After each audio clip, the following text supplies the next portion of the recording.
오늘 이 저녁 시간 함께 읽을 하나님의 말씀 잠언 11장 16절에서 17절까지의 말씀입니다. 잠언 11장 16절에서 17절까지의 말씀 두 절밖에 되지 않아서 다 같이 한 목소리로 성경 읽도록 하겠습니다. 잠언 11장 16절 말씀부터 다 같이 읽도록 하겠습니다. 유덕한 여자는 존영을 얻고 근면한 남자는 재물을 얻느니라. 인자한 자는 자기의 영혼을 이롭게 하고 잔인한 자는 자기의 몸을 해롭게 하느니라. 아멘. 이 시간 우리는 구하지 않음을 통해서 라는 제목을 가지고 오늘 우리가 읽은 하나님의 말씀 함께 나누는 시간 갖도록 하겠습니다. 하나님의 지혜를 우리에게 알려주는 잠언 그 11장의 말씀을 가지고 함께 나누는 시간을 가지고 있습니다. 오늘 본문 말씀 가운데서 지혜자는 우리가 이 세상 가운데서 수많은 좋은 것들을 얻는 방법을 알려주고자 하고 있습니다. 그렇다면 우리의 삶에 있어서 좋은 것이 무엇인지, 그리고 우리가 어떻게 살아갈 때 이 좋은 것들을 얻을 수 있는지 오늘 본문 말씀 한 절 한 절 찾아보며 함께 알아가는 시간 갖도록 하겠습니다. 특별히 오늘 말씀 가운데서 우리가 조금 히브리어 단어를 많이 해석하고자 합니다. 이 단어를 우리가 온전히 알아야만 이 말씀에 대해서 더 온전하게 알아갈 수 있기 때문에 우리가 히브리어를 많이 사용하고자 하니 이 점 양해해 주시면 감사하겠습니다. 먼저 본문 16절 말씀에서 성경은 이렇게 기록하고 있습니다. 유덕한 여자는 존영을 얻고 근면한 남자는 재물을 얻느니라 라고 말이죠. 여러분, 여기서 우리는 두 종류의 사람들을 발견할 수 있는데요. 첫 번째가 바로 유덕한 여자요. 두 번째가 바로 근면한 남자입니다. 유덕한 여자가 무엇을 얻는다라고 성경이 기록하고 있냐? 존영을 얻는다고 말하고 있고요. 근면한 남자는 재물을 얻는다고 말하고 있습니다. 그렇다면은 이 존영과 재물, 우리가 생각하기에 모든 좋은 것들을 어떠한 사람들이 얻을 수 있는지를 우리가 먼저 알아보기를 소망하는데요. 첫 번째, 유덕한 여자입니다. 여러분, 유덕하다라는 뜻 뭔지 아시나요? 네, 있을 유자에 덕자를 써가지고 덕이 있는 여자가 존영을 얻을 것이다. 이 존영은 또 무엇일까요? 이거 다 알고 계시네요. 존귀와 영광 이렇게 함축해서 우리가 존영이라는 단어로 사용을 하고 있습니다. 여러분, 유덕한 여자는요, 단순히 덕이 있는 사람이 아닙니다. 이 유덕이라는 단어를 히브리어로 찾아보니까 헨이라는 단어가 사용된다고 합니다. 이 헨이라는 단어가 무슨 뜻을 가지고 있냐? 사랑과 은총이라는 뜻을 가지고 있다는 것입니다. 즉, 유덕한 여자는 내 주변 사람들을 사랑하고 내 주변 사람들에게 은혜를 베풀 줄 아는 사람이 바로 이 유덕한 사람이라는 것을 우리가 먼저 알아볼 수 있기를 소망합니다. 또한 이 존영이라고 표현된 단어는요, 히브리어로 카보드라는 단어를 사용합니다. 이 카보드라는 단어는요, 높임을 받는다라는 뜻을 가지고 있다고 합니다. 즉, 내가 이웃 사람들에게 사랑을 베풀고 은혜를 베풀며 살아갈 때 내 자신이 높아질 수 있다는 것을 성경은 우리에게 알려주고 있다는 것입니다. 여러분, 우리가 세상을 살아갈 때 내 자신이 어떻게 하면 높아질 거라고 생각을 할까요? 내가 잘나면, 내가 스스로를 높이면은, 그리고 내가 어떠한 굉장한 일을 이뤄가지고 내 주변에 있는 수많은 사람들이 나를 인정해주고 나를 칭송해주면 그제야말로 내가 높아졌다라고 우리가 생각하며 살아가지 않으십니까? 그런데 성경은요, 내 스스로가 높아지기 위해서는 내가 열심과 노력을 다해서 성공하는 것도, 주변에 많은 사람들이 인정해주는 것도 필요 없다라 말하고 있습니다. 내가 진정 높임을 받는 것은 언제냐? 내가 주변 사람들에게 사랑을 베풀며 살아갈 때, 내가 주변 사람들에게 은혜를 베풀며 살아갈 때, 나 스스로를 낮은 자로 생각하며 내가 이 세상 가운데서 섬김과 봉사의 삶을 살아갈 때 그제야말로 내가 높아질 수 있다는 것은 성경은 우리에게 알려주고 있다는 것이죠. 왜 우리가 이처럼 사랑과 은혜를 베풀고 낮음과 겸손의 삶을 살아갈 때 스스로가 높아질 수 있겠습니까? 바로 하나님이 그런 나의 모든 삶을 기뻐 받으시고 하나님이 나를 높여주실 수 있기 때문입니다. 나 스스로의 힘으로는 내가 절대 높아질 수 없습니다. 오직 하나님 한 분만이 나를 높여주실 수 있기 때문에 내가 성경에 나온 것처럼 유덕한 삶, 사랑과 은혜가 넘치는 삶을 살아야 한다는 것을 성경은 오늘 우리에게 알려주고 있다는 것이죠. 두 번째로 우리는요, 근면한 자에 대해서 알아볼 필요가 있습니다. 여러분, 근면한 자가 어떤 자일까요? 성실하고 열심히 일하는 사람. 그런 사람을 우리가 근면한 자라 말하지 않겠습니까? 그렇기 때문에 이 두 번째 말씀은요, 더 쉽게 이해가 될 것입니다. 우리가 근면하면은 열심히 일을 하게 될 것이요. 열심히 일을 하면은 어떻게 될까요? 많은 돈을 얻게 되겠죠. 우리가 이 한국말로 이것을 해석을 하면은요, 굉장히 쉽게, 그리고 우리가 굉장히 많이 들어본 것처럼 이 말씀을 이해할 수 있는데요. 이 근면이라는 단어를 히브리 단어로 해석을 한다면은 우리가 이 한국어 해석과 전혀 다른 뜻으로 이 말씀을 이해해야 할 것입니다. 이 근면이라는 단어는요, 아라츠라는 히브리 단어를 사용하고 있습니다. 그런데 이 아라츠라는 단어의 뜻이 무엇이냐? 두려움이라는 뜻을 가지고 있다라고 합니다. 즉, 이것을 두려움이란 단어를 넣어서 해석을 해보면요, 스스로가 재물에 대해서 두려운 마음을 가지고 있는 자만이 재물을 얻게 될 것이다로 해석할 수 있다는 것이죠. 여러분, 재물을 사랑하고 그 재물을 얻기 위하여 나의 모든 노력과 수고를 기울인 자가 재물을 얻는 것이 아니라 오히려 재물을 두려워하는 자가 재물을 얻는다라고 성경은 기록하고 있습니다.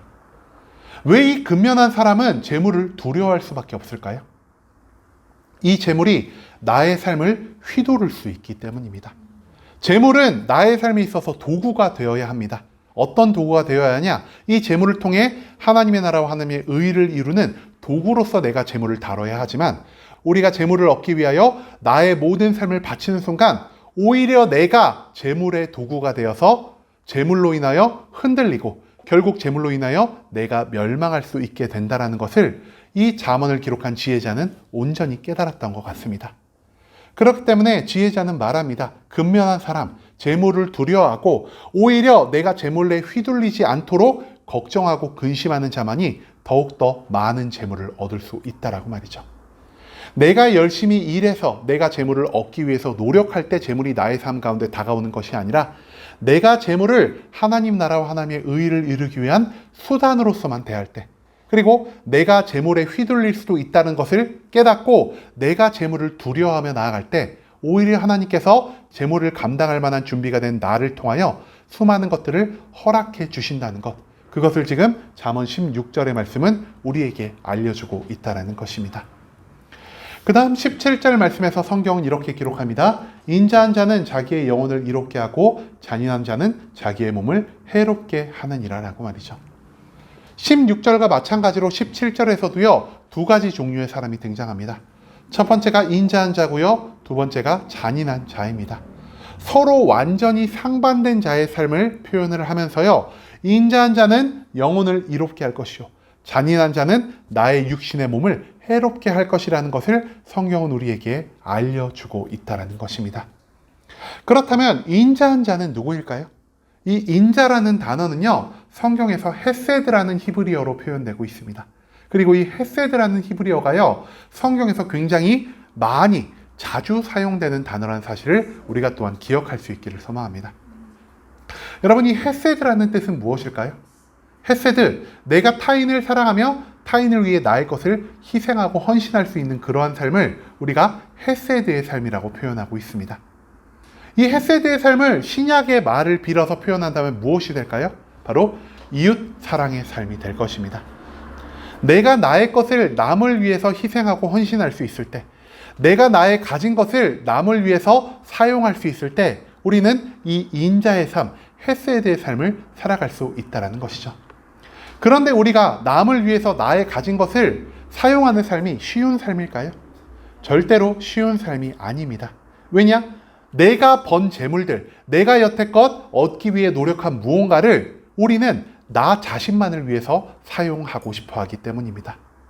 하지만 내가 나의 것을 남을 위해 사용한다면 내 재물이 점점 사라질 것이요, 내가 타인을 위해 나의 성취한 모든 것들을 사용을 한다면 내가 그 성취를 위해 한 모든 노력들이 허사가 될 것이라고 사람들은 걱정하기 때문에 절대로 우리들은 남을 위해서 살아가는 이웃사랑의 삶을 멀리 한다는 걸 우리가 기억할 수 있기를 소망합니다. 하지만 우리가 남을 위해 나의 것을 희생할 때, 내가 나의 것을 포기하면서까지 이웃사랑의 삶을 살아갈 때 그 삶을 기뻐 받으시는 분이 있으시니 바로 하나님이십니다. 하나님은요, 내가 남들을 위해서 나의 것을 희생하는 그 삶의 모습을 보실 때 나의 삶을 기뻐 받으시고 자기가 나의 삶을 기뻐 받았다는 그 증거로 우리에게 놀라운 축복을 부어주시는 분이십니다. 그렇기 때문에 오히려 나의 희생이, 오히려 나의 헌신이, 오히려 나의 것을 타인을 위해 사용하는 그 삶이 하나님에게 축복을 받을 수 있는 가장 강력한 도구가 될 수 있다는 것을 이 잠언 17절 말씀에서 지혜자는 우리에게 알려주고 있다는 것입니다. 반대로 잔인한 자는 누구일까요? 잔인한 자는요, 히브리어로 아크자리라는 단어를 사용하고 있다고 합니다. 이 아크자리라는 단어가요, 사랑이 없는 잔인하고 흉포한 삶을 의미하고 있다고 합니다. 무엇보다 중요한 단어가 무엇이냐? 바로 사랑이 없다라는 뜻입니다. 여러분, 우리의 삶 가운데서 이웃을 사랑하는 삶이 사라지면은 우리는 잔인하고 흉포한 사람이 될 수밖에 없다는 것을 성경은 우리에게 알려주고 있다는 것입니다. 내가 이웃 사랑을 하지 않고 잔인하고 흉포한 자가 된다면은 나는 타인의 것을 나의 만족과 유익을 위해서 얼마든지 강탈할 수 있는 자가 될 것이요. 내가 스스로 높아지기 위해서 타인을 밟고 타인을 억압하며 그 위에 군림하는 자가 되려 할 것입니다. 그런데 내가 타인의 것을 빼앗고 타인 위에 군림한다 한들 나의 삶에 다가오는 것은 나의 만족과 유익, 기쁨과 평안이 아니라 오직 무엇이라 말하고 있죠? 자기의 몸을 해롭게 할 뿐이라고 성경은 기록하고 있습니다. 왜 이토록 타인의 것을 수없이 많이 빼앗고 타인의 위에 군림하는 사람들이 오히려 자기의 몸에 해를 입을 수밖에 없을까요? 하나님이 그 잔인한 자의 삶을 기뻐 받지 않으시기 때문입니다. 하나님이 그 잔인한 자의 삶을 죄악으로 여기고 계시기 때문입니다. 그렇기 때문에 이 잔인한 자들은요, 잠깐의 기쁨, 잠깐의 만족, 잠깐의 재물을 얻을 수 있을지는 몰라도 그들이 결국 그 모든 재물 가운데서, 그들이 결국 그 모든 기쁨 가운데서 하나님의 심판과 멸망이라는 결과를 맞이할 수밖에 없다는 것을 성경 말씀은 이 17절을 통해 우리에게 알려주고 있다는 것이죠. 여러분, 오늘 본문 말씀에서 우리는요, 내가 무언가를 구하고 내가 무언가를 추구한다라고 하여서 그 모든 것들을 온전히 얻을 수 없게 된다는 것을 발견할 수 있게 되었습니다. 내가 영광을 추구한다라고 하여서 나의 삶에 영광이 찾아오는 것도 아니고요. 내가 재물을 추구한다라고 하여서 나의 삶 가운데 재물이 찾아올 수 있는 것도 아닙니다. 내가 남들보다 기쁘고 즐겁게 살기 위해서 남의 것을 빼앗고 남들 위해 군림한다라고 하여도 나의 삶의 진정한 기쁨, 진정한 평안이 찾아올 수 없다라는 것을 오늘 본문 말씀은 우리에게 알려주고 있다는 것이죠. 왜 우리가 영광과 재물과 기쁨을 얻기 위해 노력하여도 그 모든 것들을 얻을 수가 없을까요? 여러분, 우리가 생각하는 모든 좋은 것들의 주인은 오직 하나님이시기 때문입니다. 하나님이 그것을 나에게 선물로 주지 않으신다면 우리는 그 어떠한 것도 누리고 어떠한 것도 얻는 삶을 살아갈 수 없다는 사실을 오늘 잠언의 말씀은 우리에게 알려주고 있다는 것이죠. 그렇기 때문에 우리가 나의 삶 가운데서 영광을 얻기 위해, 나의 삶 가운데서 재물을 얻기 위해, 나의 삶 가운데서 기쁨과 평안을 얻기 위해 우리가 제일 먼저 해야 할 것은 무엇이냐? 하나님이 보시기에 기뻐 받으시는 삶을 살아야 한다는 것입니다.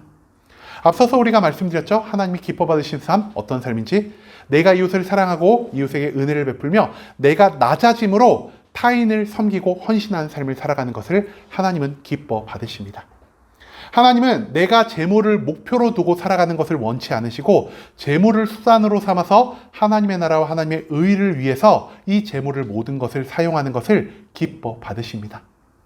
하나님은 내가 이웃의 것을 빼앗고 강탈하는 것을 기뻐하지 않으시고요. 내가 이웃을 사랑하며 나의 것을 희생하고 헌신하는 삶을 기뻐 받으신다는 사실을 우리가 오늘 말씀 가운데서 발견할 수 있게 되기를 소망합니다.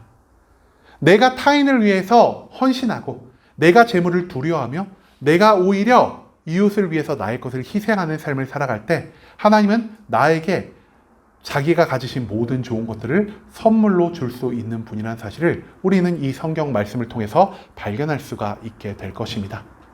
그렇기 때문에 우리는 이제 스스로를 높이려는 삶을 살아가는 것이 아니라 내가 재물을 얻기 위해서 이 세상 가운데서 발버둥치는 삶을 살아가는 것이 아니라 내가 평안과 기쁨을 얻기 위해서 타인을 핍박하고 타인의 것을 강탈하며 타인 위에 군림하려는 이 어리석음의 삶을 살아가지 않기를 소망합니다.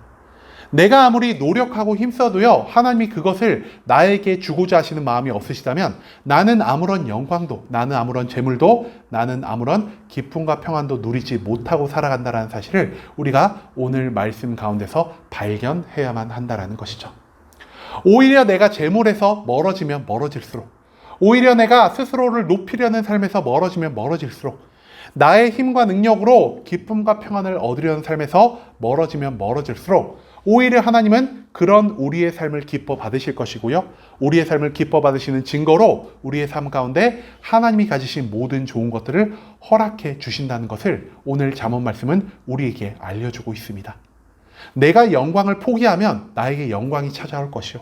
내가 재물을 내려놓는다면 오히려 더 많은 재물이 나의 삶을 찾아올 것이요.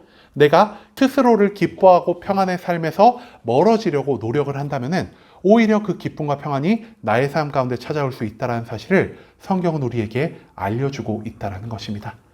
오히려 내가 포기하고 오히려 내가 멀어짐 가운데서 나에게 좋은 것들이 찾아오는 하나님 나라의 비밀을 우리가 발견해야만 한다는 것이죠.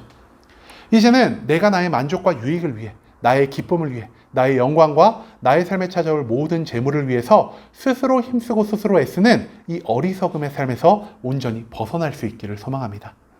다만 내가 하나님의 뜻 가운데 살아갈 때, 오직 내가 하나님의 만족과 유익을 위해서 나의 모든 삶을 희생하고 헌신할 때 나의 삶에 있어서의 모든 좋은 것들이 선물로 주어진다는 사실을 기억하시며, 이제는 우리가 나의 힘과 능력으로 모든 것들을 얻으려는 삶에서 멀어져 하나님 한 분만을 기쁘시게 하는 삶을 살아갈 수 있는 순복음 함께하는 교회 모든 성도님들이 될 수 있길 간절한 마음으로 소망하겠습니다.